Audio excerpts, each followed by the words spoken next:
as well as he's an honor student at Shaker Heights High School, and he's graduating this year. So welcome, Kendall, to KAZ Radio on the Spotlight. Thank Okay, you. Good Kendall, can you morning. hear me okay?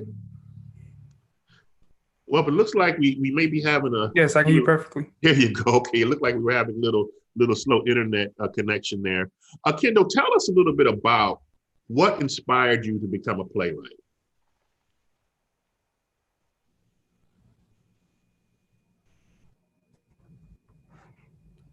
Yeah, so just uh I over the summer I got the opportunity to write this play. And it's inspired by an article in the Shaker Right, which is the Shaker Heights School magazine. And it was just a conversation about being called Black or African American. And I just took that and used my own experience and created a play to voice the opinions and the point of view of a Black student, while also discussing how teachers play a big role into how Black students are comfortable in the school environment. So, yeah, it was just something that I really felt comfortable with, something I knew I could tell, and I'm glad with the outcome. Yeah, it's a great play. As a matter of fact, we're going to go right into a segment of it so folks can hear, and then we'll be back with some more questions, okay? So let's get ready to share this wonderful play for the end of Black History Month here, and make sure we got the optimum of everything that we need to make sure it sounds and looks great. And let's play the play. Don't forget, your essay on Malcolm X is due tomorrow. Print it out before you come to class. Excuse me, Mrs. Connor. Hey, Chrissy. Everything okay? Yeah, well, there is one problem. It's not your fault. It's just, when you lecture us, you refer to the people as being Black. And I understand that. I mean, this is a Black history class.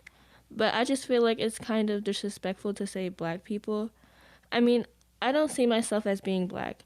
I'm African American. I'm not a color, or in this case, an absence of color.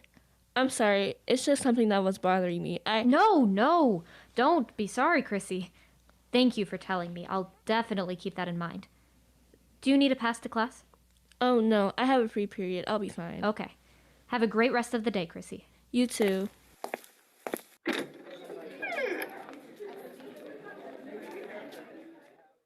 Hey, Claire, look what I made. My famous peach cobbler. Oh, wow. I'll be over to get some in a minute. Oh, no, don't worry. I'll bring you a plate over. Hey, Claire, you okay? Yeah. Ashley, Mark, can I ask you guys something? Yeah, what's up? I just had a student come up to me. Chrissy Smith. Oh, I have Chrissy 10th period. Yeah, she's such a sweet girl. Yeah, well, she came up to me and, well, do you guys think it's more appropriate to say African American or Black? Well, it depends. You wouldn't call someone whose parents are from a different country an African American. Yeah, but technically that child is American because she was born in America. True, but it also goes back to what the child prefers to be identified as. Sure, but does it really matter? I mean, it's not like we can go around to each student and be like, hey, would you rather be referred to as African American or Black? Okay, so Ashley, you're mixed, right? Yeah, my mom is mixed, so I guess you can say I am. So what do you prefer? It doesn't really matter. I look like I'm white.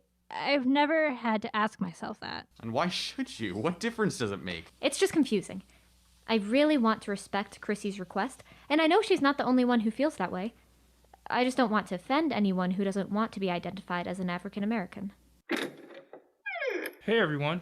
Oh, substitute teacher of the year is back. Yeah, long time no see. Hey, yeah, well, I'm subbing today. Ugh, I would hate being a sub. Why'd you say that? Oh, you know, those disrespectful kids. But aren't those the same kids in your class? Oh, no, that's the privilege of teaching IB. Well-behaved kids. Alan, that makes no sense at all. Jafari, I have some peach cobbler over here. Would you like a plate? Oh, no, ma'am. I'm fine. Thank you. Hey, Jafari, can I get your opinion on something? Yeah, of course. Do you think it's more appropriate to say African American or Black? Black. Really? Yeah. No matter where you are in the world, if you're rich with melanin, well, you're Black. Okay, so you're from Nigeria, correct? No, my parents are from Nigeria. I was born in Florida. So do you identify as African American or Nigerian American or just Nigerian? I identify as a black man Wow, why so? because I am. Listen, if I get pulled over by a racist white police officer, they will not see me as Nigerian. They will not see me as an African American. They will see me as a black man. I used to identify as Nigerian until I was 17. What happened when you were 17? Oh, it was my senior year of high school. I was hanging out with a girl. The girl was white. You see, down there where I'm from, it wasn't common to see a black boy with a white girl.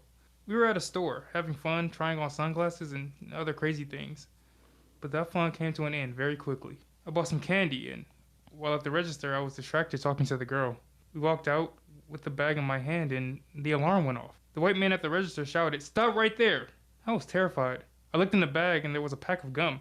I told the man I didn't put that there. Of course, he didn't believe me, and the police came. I remember the exact words that came out of the manager's mouth when he spoke to the police officer. What did he say? "I will not let this N-word steal from my store." My father came to pick me and the girl up. The girl's parents talked to my father, and they said they don't want me seeing with her ever again. And when was this? 1989. Yeah, I also remember the talk my father had with me that night. It was the night I realized that no matter where my parents are from or how I talk, to the people in this country, I am black. It's also the reason I love being in Shaker. There's still some segregation, but there's also diversity. I see black and white kids talking to each other in the hall, being partners in class.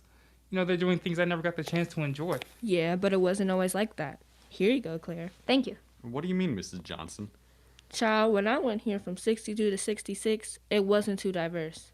See, I was born in Alabama. I used to be called racial slurs until things got physical. My daddy made us pack our bags and we moved in with my aunt up here in good old Shaker Heights, Ohio. Or at least that's what we thought.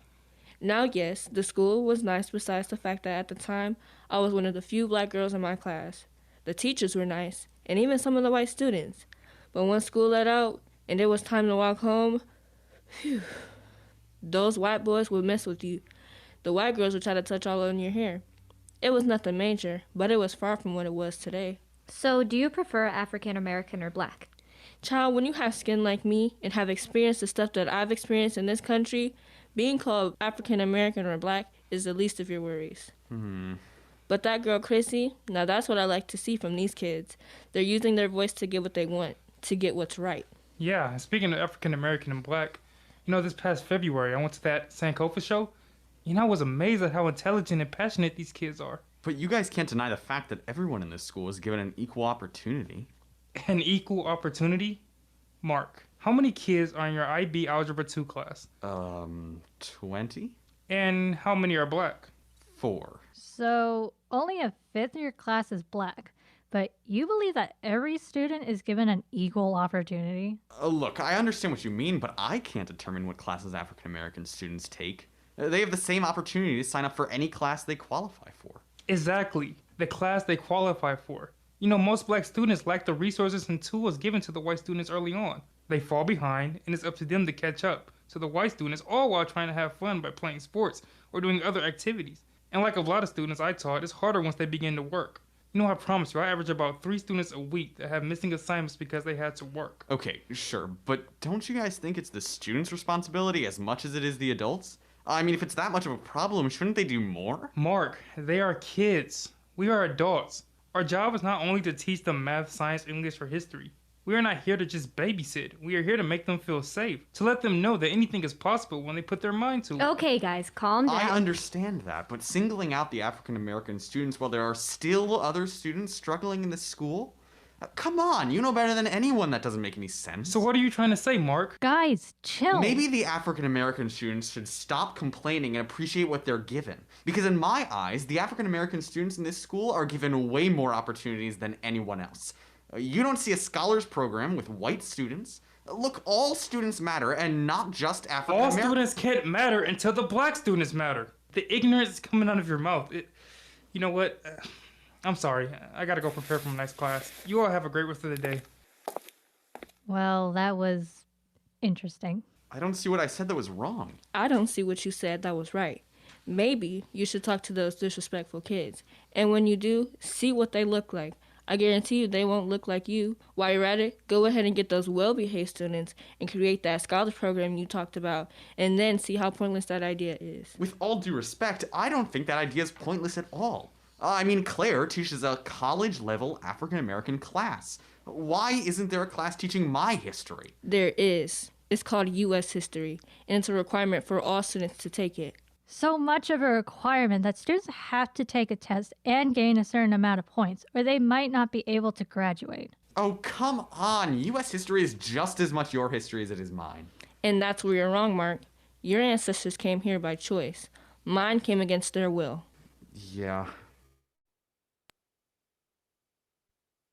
Wow, very powerful, very powerful. We want to get the folks to listen to more of this great play, this or that. They can go to www, let me make sure I get it right, I don't want to mess it up, radioonthelaketheater.org. That's www, that is radioonthelaketheater.org, to listen to more of this story.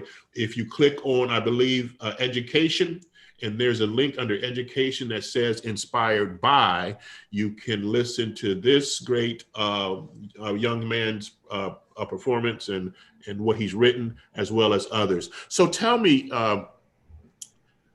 how long or what do you expect to do after graduation?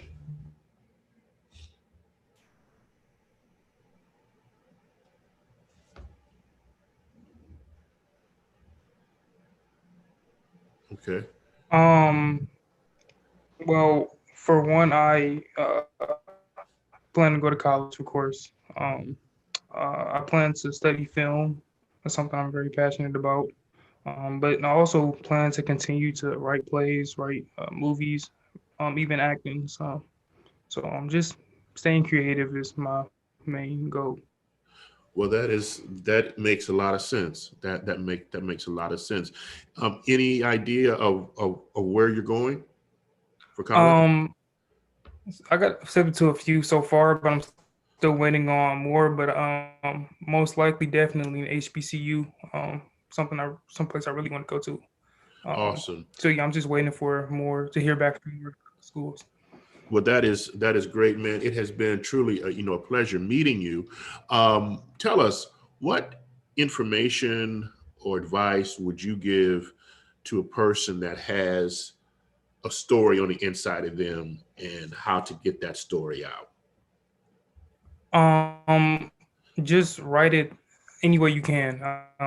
If you want to write it as a play, as a novel, just don't worry about.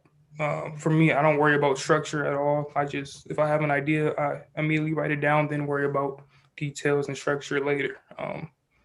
Because once you start to think about the details and what everybody else tells you how to write, you start to lose your creativity and your imagination. So just write, write, write. Don't stop, and everything else will fall in place later. That is so true. We have several authors um, here at KAZ. Matter of fact, almost most of our shows, they're authors. And what I find amazing is listening to them. They said exactly what you say. They get inspired at 8 o'clock in the evening, and they won't get done writing until 2 o'clock at night, 3 o'clock at night. And it's just something, I guess, it just hits you on the inside, and you just got to get it out. And it's sort of like it is being a creator of content. Have you ever thought about putting this play as a video, or is it as a video other than audio? Um, play, but that possibility is definitely in mind. Creating a short film or putting it on stage once theater comes back to life after this pandemic. But it's definitely something that is possible to happen. So yeah, it may happen. I don't know yet. Okay, and how many people participated in this particular production? So we had about 5 actors, including myself, and we had the people at Radio on the Lake, which is Miss Breeder Watts and Mr. Watts. So yeah, about 7 people just total working on this one radio production. Okay, and tell us a little bit about the radio on the Lake Theater, and how did you get involved in that? Yeah, so last year, my junior year, right at the end of it, like the beginning of summer, my playwriting teacher emailed all the students and said there's an opportunity to work with a radio company and another organization called Storyform, which works with younger adults and younger children on creating stories. So they partnered up, and I met Radio on the Lake. I met Storyform, and from day one, it was just great to know them, and I learned way more about radio plays. They like have a whole studio built in their house dedicated to just creating radio plays. So yeah, we uh, met in June, July, and August. We wrote these plays. We dissected them with other professional playwrights, and it was just a great opportunity for me to learn and grow as an artist. And yeah, I mean, I was super inspired by what Radio on the Lake does with their just being in their house recording these Mhm. great production. They've been doing it for years. They actually come from Florida and came up here a few years ago, Wow. so it's great. Wow. Well, they must really love what they do to come all the way from nice, warm Florida to freezing Yep. cold winter here in Cleveland. They must they must really enjoy what they do. And it's always great to love what you do. That way it draws the right kind of energy to you.